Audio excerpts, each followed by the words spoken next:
le nom du champion de France de la montagne 2019 était connu depuis la course de côte de Champs-Rousse il y a 2 semaines dans la personne de Nicolas Ververt, les concurrents de la série production avaient encore du pain sur la planche le week-end dernier pour la 63e course de côte de Turckheim 3 épis, 12e manche du championnat de France de la montagne 2019.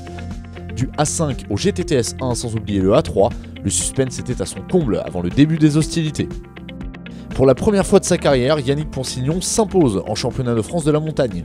Au volant de sa BMW M3 E92, le pilote vosgien a su naviguer de bien belle manière entre les gouttes. Sur un tracé hyper technique et rendu encore plus complexe par une météo capricieuse, Yannick Ponsignon inscrit finalement son nom au palmarès des vainqueurs du championnat de France de la montagne. Une victoire amplement méritée pour un pilote respecté de tous, ayant accumulé de nombreux podiums jusque-là. C'est une récompense pour tout le travail qu'on a pu abattre, le papa, le frère, les amis. Voilà, donc ça fait plusieurs courses où on se rapproche vraiment de la tête. Et puis aujourd'hui, ça paye. Après quelques piges en Europe et une participation à la mythique course de côte de Pikes Peak aux États-Unis, Christian Schmitter et sa Porsche 997 GT3 R aux couleurs de Croisi Europe prend la 2e place du classement général. Il devance le nouveau champion de France de la montagne 2019, Nicolas Ververt, au volant d'une Porsche 997 GT2. Comme son frère Christian, Philippe Schmitter était lui aussi de retour et place sa Renault RS01 à la 4e place du scratch. Le Suisse Frédéric Neff place quant à lui sa Porsche 996 GT3R à la 8e place du classement général.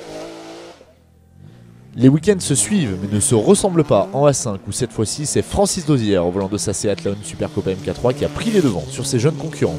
Il termine 5e du scratch. Jérôme Jani avec sa MK2 termine 2e de la classe, il prend la 7e place du classement général. Antoine Uni prend la 3e place de la classe également au volant d'une Seat Leon Super Copa MK2. Cette performance lui permet de terminer 9e du scratch. En A4 c'est Guillaume Fade et sa Renault Clio 4 Cup qui s'imposent. Patrice Schutz remporte la classe A3 au volant de sa Renault Clio 3 RS. Il devance Stéphane Martinet au volant d'une Renault Clio 2 Cup. Et Élie Théophile, 3e de la classe à Turckheim.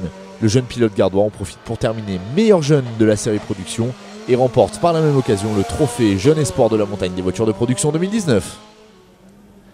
Un peu plus loin, l'on retrouve Pearl Janel au volant de sa Renault Clio 3 RS qui termine meilleure féminine de la série production.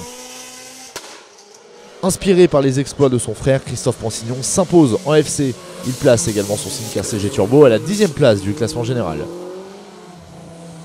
Mathieu Noué au volant de sa Rallye 3 termine 2e de la classe. Et Geoffrey Carcrève clôt le podium du FC avec sa Scora Maxi. Polo Reuter était de retour ce week-end à Turckheim et n'a pas fait dans la demi-mesure. Il s'impose en GT Sport et termine également 6e du classement général. Très en vue depuis Champs-Rousse, Philippe Marion prend la 2e place du GT Sport au volant de sa Porsche 997 GT2. En F2-2, c'est Gaëtan Petit-Demange qui l'emporte au volant de sa Citroën Saxo VTS. Bertrand Simonin quant à lui s'impose en M4 au volant de sa BMW M3 E36.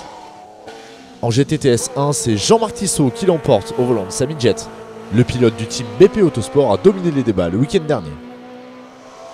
Jean-Michel Godet du team Schatz Compétition termine 2e du GTTS 1.